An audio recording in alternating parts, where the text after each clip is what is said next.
Students, we are discussing the word problems of the chapter pair of linear equation in two variables. Okay, so the first important question is sum of the ages of a father and the son is 40 years. If father's age is 3 times that of his son, then find their respective ages. So first you have to read the complete question carefully, and then first you need to decide that what we have to calculate. Okay, so find their respective ages. It means कि हमें father और सन दोनों की edges निकालना है. So first हमें जब ये पता है कि हमें क्या कैलकुलेट करना है, सो हम सबसे पहले यहाँ लिखेंगे let the age of father be x years and age of son be y years. It is not necessary कि आप हमेशा फादर की एज को ही x कंसिडर करें और सन की एज को ही y कंसिडर करें, बट इट इज़ कन्वीनियंट कि आप फादर की एज को x ले लें और सन की एज को y ले लें. बाकी ये आप पर डिपेंड है कि आप एज को क्या कंसिडर करते हैं. Okay, so now read the question again for the condition that sum of ages of a father and the son is 40 years. Means father की जो एज है और सन की एज है, उन दोनों का सम कितना है? 40 ईयर्स है. सो आप यहां पर लिखेंगे according to the condition. Okay, what is according to the condition? That x plus y is equal to 40. दोनों की एज का सम, फादर की एज x है, सन की एज y है, दोनों की एज का सम क्या है? 40 है. ये कंडीशन हमें गिवन है. So just give it equation 1. Now read the second condition. If father's age is 3 times, किसकी एज 3 टाइम्स है? फादर की एज 3 टाइम्स है. that of his son, उसके सन से, मतलब उसके बेटे से फादर की एज जो है वो 3 टाइम्स है, ऐसी हमें गिवन कंडीशन है. सो हम क्या लिखेंगे यहाँ पर? आप देखिए इस सिचुएशन को, इस कंडीशन को आपको बहुत केयरफुली लिखना है यहाँ पर, अदरवाइज आपकी इक्वेशन गलत हो सकती है. सो आप देखिए ये x है फादर की एज और ये y है सन की एज. ठीक है, अब आप देखिए ये जो फादर की एज है ये सन की एज की 3 टाइम्स है और 3 टाइम्स कौन है? फादर की एज. तो अगर मैं यहाँ बीच में इक्वल का साइन लगा दूँ तो मुझे इन दोनों की एज, अभी फादर की एज 3 टाइम्स है, मतलब 3 टाइम्स ज़्यादा है. अगर मुझे बैलेंस बनाना है और दोनों की एज को, फादर और सन की एज को अगर आपस में इक्वल करना है, तो अगर ये फादर की एज ऑलरेडी 3 टाइम्स है, सो इसके इक्वल करने के लिए मुझे सन की एज में 3 का मल्टीप्लाई करना पड़ेगा. Okay, I repeat for you. हम अगर फादर की एज और सन की एज दोनों को इक्वल रखना चाहते हैं, तो क्योंकि ये फादर की एज ऑलरेडी 3 टाइम्स है, ये ज़्यादा है, 3 टाइम्स ज़्यादा है, तो अगर इसके इक्वल हमें सन की एज करना है तो सन की एज में 3 का मल्टीप्लाई करना पड़ेगा. क्योंकि अगर यदि हम फादर की एज में 3 का मल्टीप्लाई कर देंगे तो वो तो पहले ही ज़्यादा है, और उसमें मल्टीप्लाई कर देंगे तो वो और ज़्यादा हो जाएगी. ठीक है, इसलिए हमें इसके इक्वल करने के लिए यहाँ सन की एज में 3 का मल्टीप्लाई करना पड़ेगा. So just give it equation 2. Now by solving equation 1 and 2, so put the value of x from equation 2 to equation 1।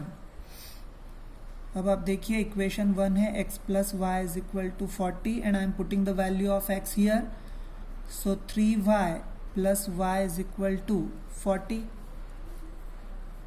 so it will be 4y is equal to 40. Now y is equal to 40 upon 4, that is 10.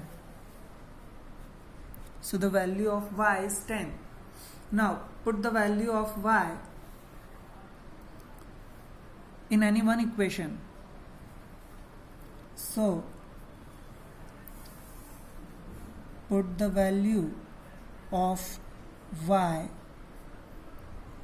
in equation 2. So x is equal to 3y and x is equal to 3 into 10, that is 30. So x is equal to 30. Now we have both the values. We will write the answer here. Therefore fathers age is, father की as हमने क्या consider की थी x, और x की value क्या है 30. So father's age is 30 years and son's age is 10 years. Okay, now the next question.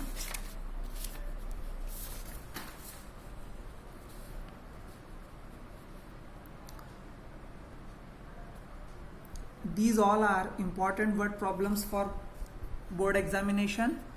Now the next question is, the sum of the digits of a 2-digit number is 12.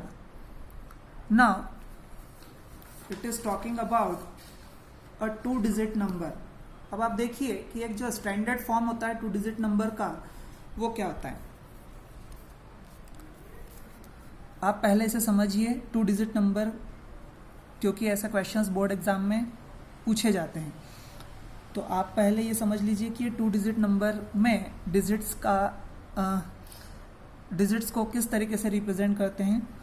Suppose आप देखिए, suppose एक number है 82. Okay, सो आप याद कीजिए कि आप इसे एक्सपांडेड फॉर्म में किस तरीके से लिखते थे. ये वंस प्लेस है, सो आप इसमें 1 का मल्टीप्लाई करते थे.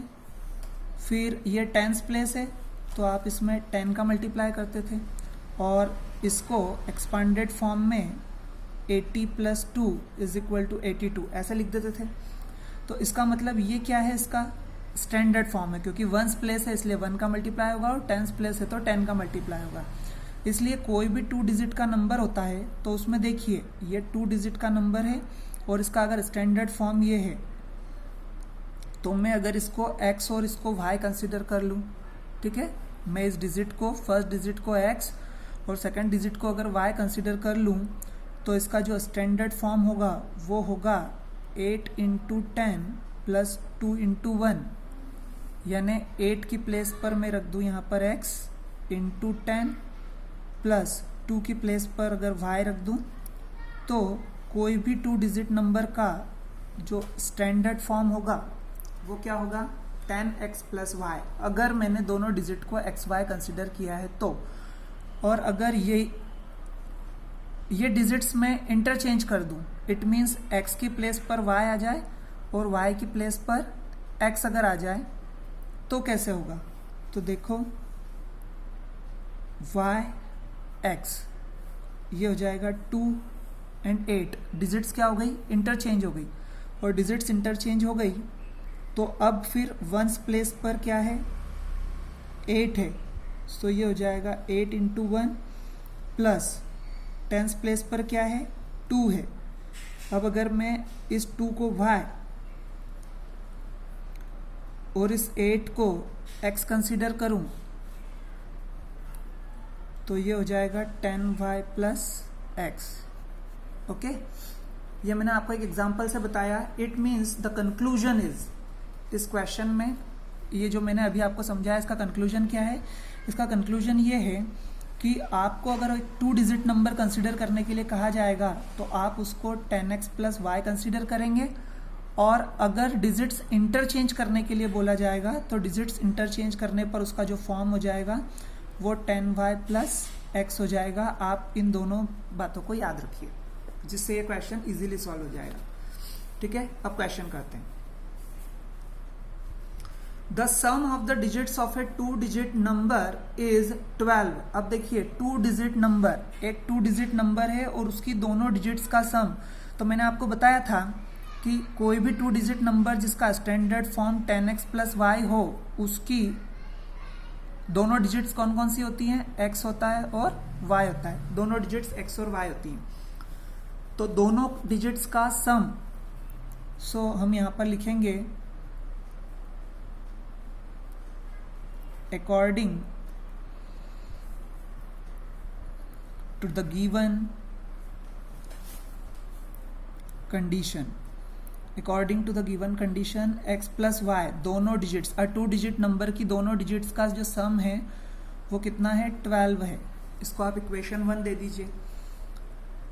अब फिर से नेक्स्ट कंडीशन के लिए हम क्वेश्चन रीड करते हैं।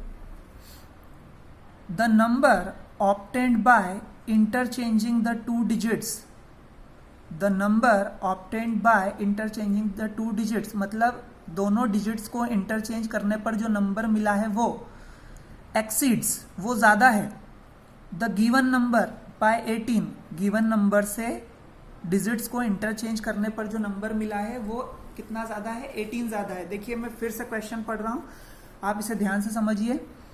The number obtained by interchanging the 2 digits, अभी जो है नंबर उसके कंपैरिजन में अगर डिजिट्स को इंटरचेंज कर दिया तो जो नंबर मिलेगा वो एक्सीड्स, वो ज्यादा है, द गिवन नंबर बाय 18, उस गिवन नंबर से 18 ज्यादा है जब आपने डिजिट्स को इंटरचेंज कर दिया है। तो अब आप यहां पर इस कंडीशन को समझिएगा।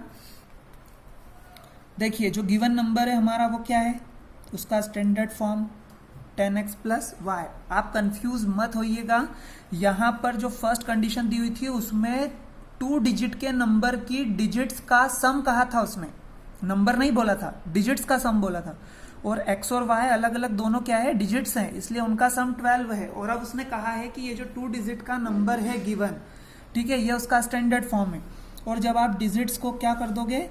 इंटरचेंज कर दोगे, यानी इंटरचेंज करने पर नंबर बन जाएगा 10y प्लस x। तो डिजिट्स को इंटरचेंज करने पर जो नंबर बनेगा वो 18 ज्यादा है। ठीक है, किससे? ओरिजिनल नंबर से। ठीक है, अब अगर ओरिजिनल नंबर से वो 18 ज्यादा है तो आप क्या करेंगे? आप देखिए यहां पर, the number obtained by interchanging the 2 digits exceeds the given number by 18। ये नंबर 18 ज्यादा है इंटरचेंज करने पर। तो अगर ये 18 ज्यादा है और मैं बीच में इक्वल का साइन लगा रहा हूं, मतलब इन दोनों नंबर्स को क्या कर रहा हूं? बैलेंस कर रहा हूं। तो अगर ये 18 ज्यादा है और ये 18 कम है तो इसके इक्वल करने के लिए मुझे 18 इस नंबर में प्लस करना पड़ेगा। ओके, क्योंकि ये नंबर ऑलरेडी ज्यादा है और इसके बराबर बैलेंस करने के लिए मुझे 18 किसमें प्लस करना पड़ेगा? इसमें, क्योंकि मैं अगर 18 इसमें प्लस कर दूंगा तो ये नंबर तो ऑलरेडी 18 ज्यादा है और उसमें और 18 प्लस हो जाएंगे, तो वो दोनों फिर इक्वल कैसे होंगे? ओके, सो अब देखिए यहां पर 10x as it is, x इस तरफ से LHS में आया तो minus x, then plus y as it is, 10y RHS से इस तरफ आया तो minus 10y, and equal to ये प्लस 18 को इक्वल के उस तरफ RHS में भेजा मैंने, so it will be minus 18। Now 10x minus x 9x minus 9y is equal to minus 18। Therefore I will take 9 as common and I will send that 9 into the denominator of minus 18. So it will be x minus y is equal to minus 2. Give it equation 2. Now I have to solve equation 1 and 2 both to find out the value of x and y. So we can solve it by elimination method.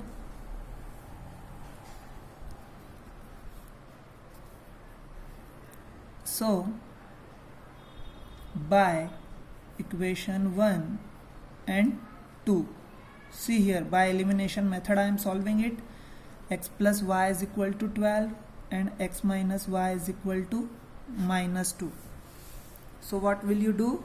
Directly y is cancelled with y, so it is 2x is equal to 10, therefore x is equal to 5. Now put the value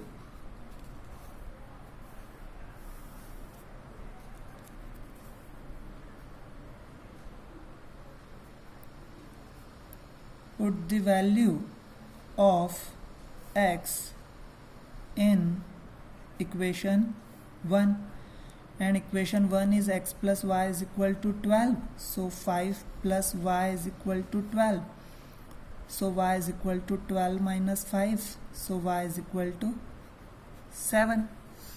Now we have the value of x and y both. So what is the question? The question is find the number. So उस number के लिए हम standard form क्या है number का? Therefore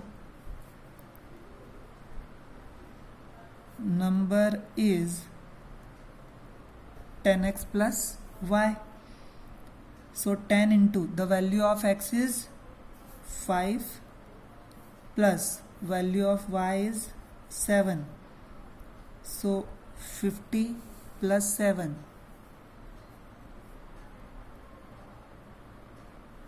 Number is 57. Okay. Now the next question.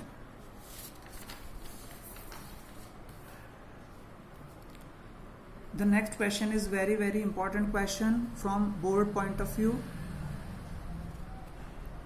Although these all questions are important, but among these all questions, this question is very important and you need to understand it in a proper manner, otherwise you will do any kind of mistake in board exam.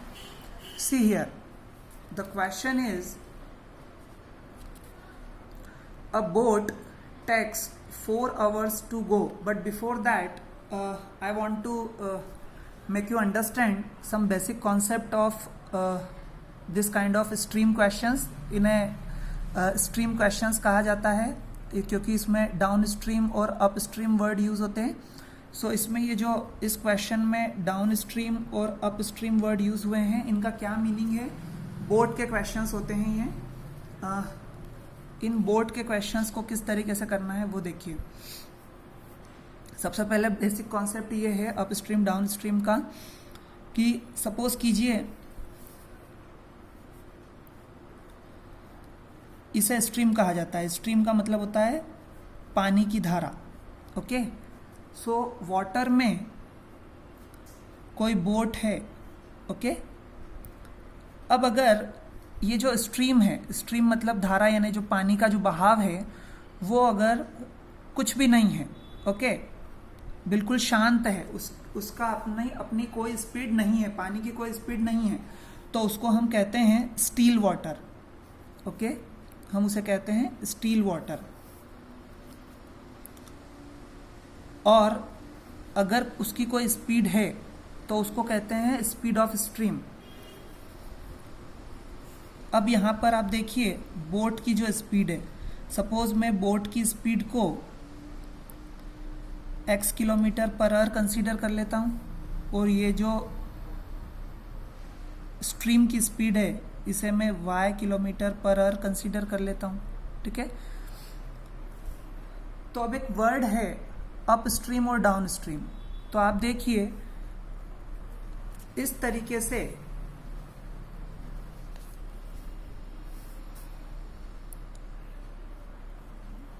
जब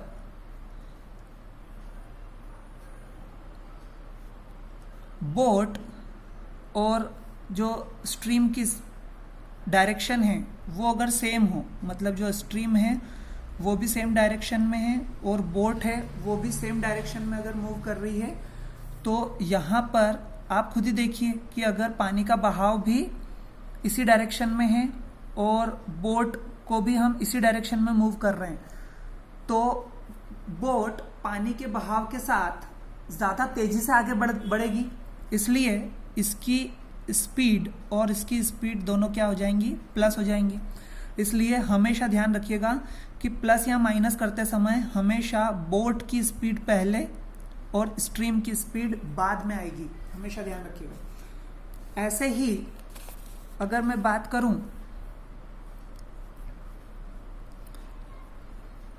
stream है, okay, और boat है,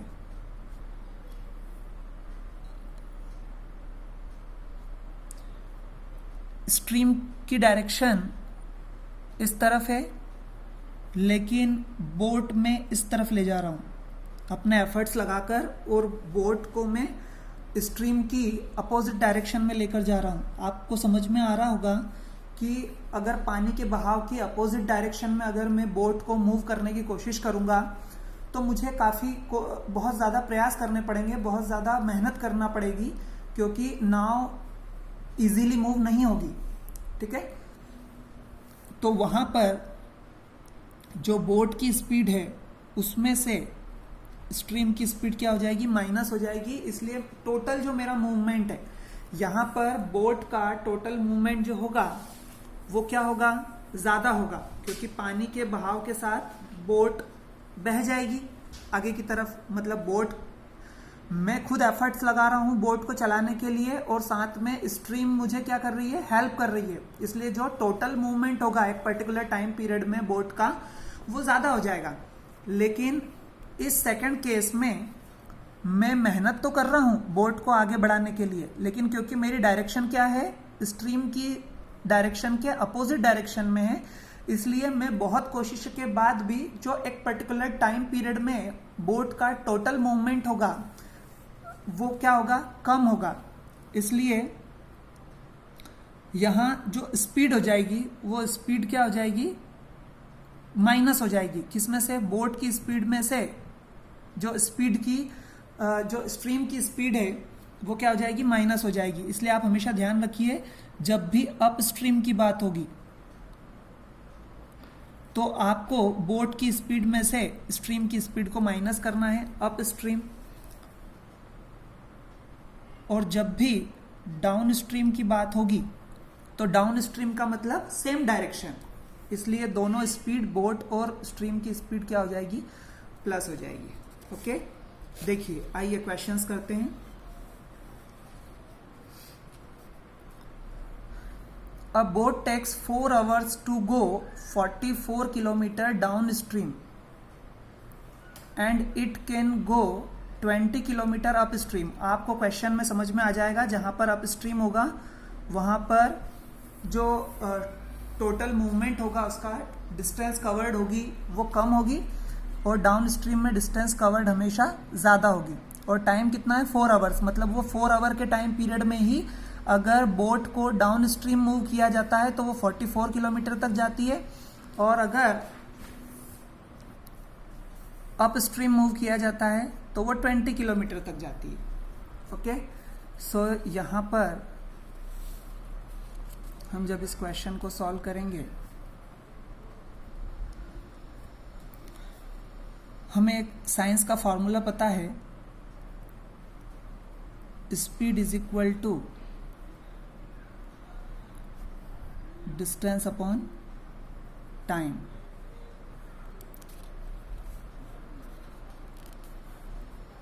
अब आप देखिए, सबसे पहले उसने कहा है कि डाउन स्ट्रीम 44 किलोमीटर 4 आवर्स में। अब डाउन स्ट्रीम के केस में, और पूरा आप कंप्लीट क्वेश्चन पढ़ लीजिए जिससे आपको क्लियर होगा कि what you have to find out in the same time. Find the speed of the stream, अब यहां पर स्ट्रीम से मतलब है पानी की speed, and that of the boat in the still water. Still water का मतलब होता है कि बोट की जो स्पीड है, सिर्फ बोट की स्पीड स्टिल वाटर में, यानी जहां पानी की अपनी कोई स्पीड नहीं है, तो उस केस में सिर्फ बोट की स्पीड क्या होगी? So speed of the stream and speed of the boat, ये दोनों हमें निकालना है। इट मीन्स हमें एक्स एंड वाई की वैल्यू फाइंड आउट करना है। ओके, सो एक फॉर्मूला हमें पता है, speed is equal to distance upon time, हम इसका यूज करेंगे। और सबसे पहले हम यहाँ पर लिखेंगे, एक स्टेटमेंट लिखेंगे, और वो स्टेटमेंट होगा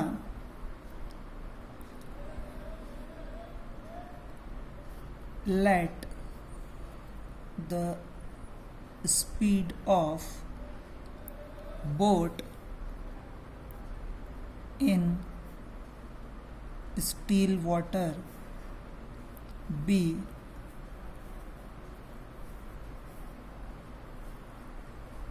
x kilometre per hour and speed of stream b y kilometre per hour. आप हमेशा इसको ऐसे ही कंसिडर करेंगे तो आपको कंफ्यूजन नहीं होगा। अब देखिए, speed is equal to distance upon time से हम करते हैं। हमारे क्वेश्चन में हमें गिवन है अ बोट टेक्स 4 आवर्स, यानी टाइम 4 आवर्स हो गया, गो टू 44 किलोमीटर, यानी डिस्टेंस 44 किलोमीटर हो गई। और उसने कहा है डाउन स्ट्रीम। डाउन स्ट्रीम के केस में आपको पता है कि बोट की स्पीड में हम स्ट्रीम की स्पीड को प्लस करते हैं। सो हम यहां पर लिखेंगे डाउन स्ट्रीम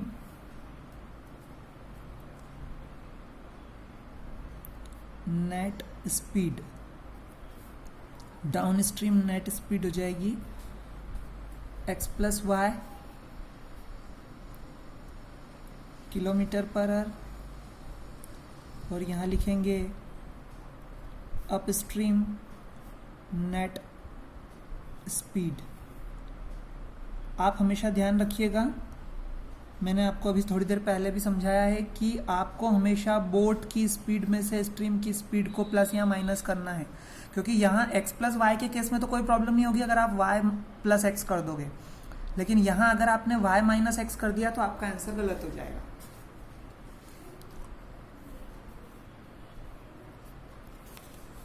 अब देखिए, डाउन स्ट्रीम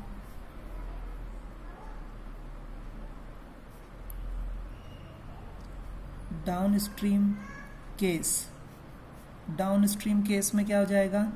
स्पीड हो जाएगी x plus y is equal to distance है 44 किलोमीटर, एंड अपॉन टाइम है 4। सो इक्वेशन हो जाएगी x plus y is equal to 11, equation 1। Now you will write here upstream case क्या हो जाएगा? देखिए, speed is equal to distance upon time. Upstream की speed है x माइनस वाई। क्वेश्चन में it can go 20 kilometre upstream in the same time, मतलब उन्हीं 4 hours में 20 kilometre. So 20 kilometre, it is speed is equal to distance upon time. So it will be x minus y is equal to 5 and give it equation 2। Now solve both the equations by elimination method. आपको जितने भी word problems हैं, क्योंकि word problems जब भी आपको कोई question दिया जाता है तो ऐसा कोई कंपलसरी आपको कभी किसी मेथड के थ्रू वर्ड प्रॉब्लम सॉल्व करने के लिए नहीं बोला जाता। तो सभी जितने भी वर्ड प्रॉब्लम्स होते हैं, उन सभी वर्ड प्रॉब्लम्स को हमेशा एलिमिनेशन मेथड से ही सॉल्व करना चाहिए, क्योंकि वो इजी होती है। ठीक है, अब हम इन दोनों इक्वेशंस को एलिमिनेशन मेथड से सॉल्व करेंगे। सो आप देखिए, by equation 1 and 2, x plus y is equal to 11, x minus y is equal to 5. That plus minus cancelled, so 2x is equal to 16. Therefore x is equal to 8. Put the value of x in equation 1. So x plus y is equal to 11. Therefore it will be 8 plus y is equal to 11. Therefore y is equal to 3. So x और y दोनों ही की value आ चुकी है. सो हम final answer लिखेंगे यहाँ पर. Therefore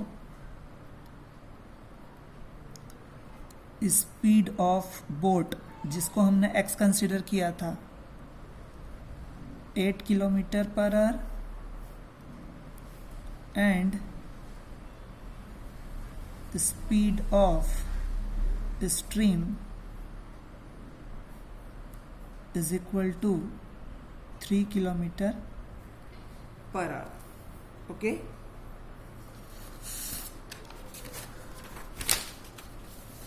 Now the next question.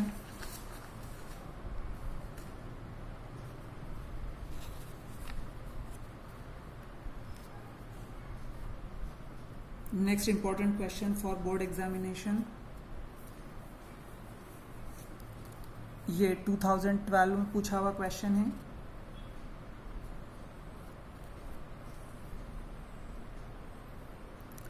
A and B are 2 points 150 kilometre apart on a highway. एक हाईवे पर 2 पॉइंट्स हैं A और B, और उनके बीच की जो डिस्टेंस है वो 150 किलोमीटर है. 2 cars start from A and B at the same time. Okay. So पहले आप देख लीजिए. फर्स्ट कंडीशन, फर्स्ट केस,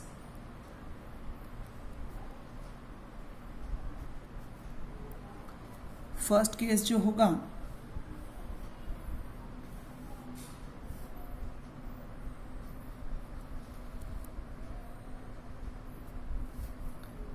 एक पॉइंट है A और एक पॉइंट है B, और इन दोनों के बीच की डिस्टेंस है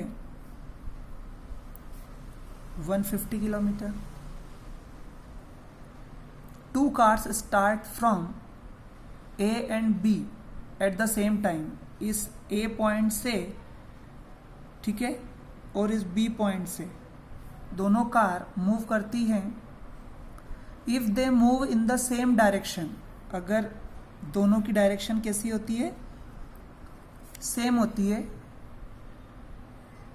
दे मीट इन 18 आवर्स, तो वो 18 आवर्स के बाद मिलती हैं.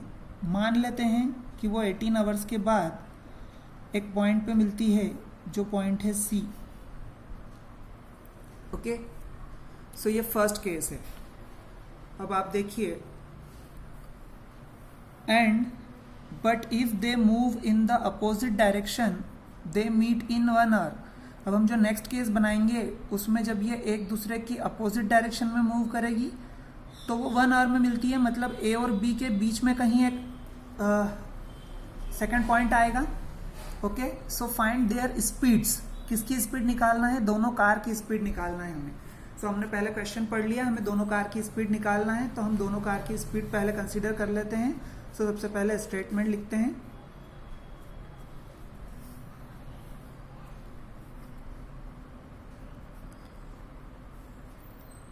Let the speeds of both cars are x kilometer per hour and y kilometer per hour respectively. ठीक है. सो A पॉइंट पर जो कार है उसकी speed x kilometre per hour है, और जो B पॉइंट पर है उसकी speed y kilometre per hour है. ओके. अब आप यहाँ समझिए यहाँ से कार ने मूव किया इसी डायरेक्शन में, और यहाँ से इस कार बी पॉइंट से कार ने मूव किया सेम डायरेक्शन में, और वो दोनों इस सी पॉइंट पर आकर मिल रही हैं। अब अगर सी पॉइंट पर आकर मिल रही हैं तो ए से सी की जो डिस्टेंस है यानी ए सी, उसमें से बी पॉइंट से इस कार ने सी पॉइंट तक जितनी डिस्टेंस कवर की वो है बी सी। तो इस पूरी ए सी डिस्टेंस में से अगर मैं बी सी डिस्टेंस को माइनस कर दूं तो बची हुई डिस्टेंस 150 किलोमीटर होगी। ओके, देखिए फिर से आप समझिए, बी से कार ने मूव किया y किलोमीटर पर आवर की स्पीड से और वो सी पॉइंट पे पहुंची। उसने बी सी डिस्टेंस कवर की और ए पॉइंट से car x kilometre per our की स्पीड से सी पॉइंट पे पहुंची और उसने डिस्टेंस कवर की ए सी। तो इस पूरी ए सी डिस्टेंस में से बी सी डिस्टेंस को मैं माइनस कर दूं तो 150 किलोमीटर डिस्टेंस रह जाएगी दोनों पॉइंट के बीच की। तो हम यहां पर लिखेंगे A C minus B C is equal to A B. अब ए सी निकालना है और ए सी क्या है, डिस्टेंस है। तो डिस्टेंस कैसे निकलेगी, speed is equal to distance upon time. अब स्पीड कितनी है, ए कार की स्पीड कितनी है x is equal to distance A C है और टाइम क्या कहा है क्वेश्चन में, देखिए ए से लेकर सी तक पहुंचने में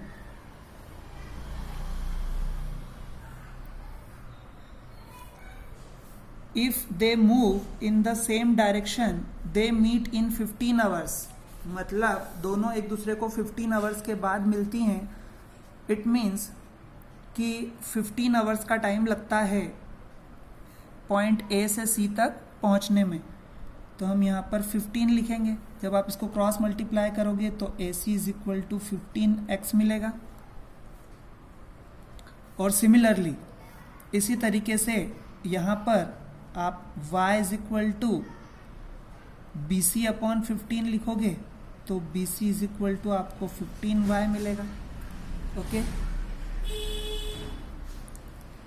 तो आप यहाँ पर जब वैल्यूज रखेंगे ए सी और बी सी की तो ये हो जाएगा 15x minus 15y is equal to A B हो जाएगा 150। जब आप 15 कॉमन ले लोगे और 150 के डिनोमिनेटर में 15 को भेज दोगे तो ये हो जाएगा 10। It is equation 1। अब आप सेकंड केस देखिए। अब आपको इतना समझ में आ रहा होगा कि सेकंड केस से भी हमें x और y में एक इक्वेशन मिलेगी और उन दोनों linear equation in two variables को हम सॉल्व करेंगे आपस में और x और y की वैल्यू निकालेंगे। ठीक है, सो सेकंड केस क्या है, आइए पढ़ते हैं। But if they move in opposite direction they meet in 1 hour. अगर वो अपोजिट डायरेक्शन में मूव करती है, ठीक है, देखिए ए और बी और इनके बीच की जो डिस्टेंस है वो है 150 किलोमीटर और एक कार यहाँ से मूव करती है और एक कार यहाँ से मूव करती है, दोनों एक दूसरे के अपोजिट डायरेक्शन में। तो वो कहीं बीच में एक पॉइंट डी पर मिलती हैं, ठीक है, और कितनी देर में मिलती है, 1 आवर में। तो आप खुद ही देखिए, यहाँ से ए से डी तक की जो डिस्टेंस है और बी से डी तक की डिस्टेंस है वो 1 आवर में कंप्लीट करती है। तो A D plus B D मिलके 150 हो जाएगा टोटल। सो अगेन यहाँ पर हम लिखेंगे A D plus B D is equal to A B. ये सेकेंड केस हो जाएगा। अगेन यहाँ पर speed is equal to distance upon time. Speed देखिए, इस कार की speed x kilometre per hour है और डिस्टेंस ट्रेवल की AD और टाइम लगा 1 आवर। सो AD की वैल्यू हो गई x। ऐसे ही सेकंड कार जो है उसकी स्पीड है y किलोमीटर पर आवर और वो B से D तक की डिस्टेंस कवर कर रही है, यानी BD, और टाइम लग रहा है 1 hour. So BD is equal to y। Okay, so now will put the values here. It will be x plus y is equal to, और AB कितना है 150। So give it equation 2. Now by solving equation 1 and equation 2, by equation 1 and 2, so x plus y is equal to 150 and x minus y is equal to 10. When you will solve it directly, y is cancelled with y. It will be 2x is equal to 160. Therefore x is equal to 160 by 2, that is 80. Okay, put the value in equation 1. So x minus y is equal to 10. So 80 minus y is equal to 10. y is equal to 80 minus 10 हो जाएगा 70. सो x और y दोनों की value आ चुकी है। सो हम final answer लिखेंगे यहाँ पर, and the final answer will be therefore speed of car A will be 80 kilometer per hour and speed of car B will be 70 kilometer per hour. Okay.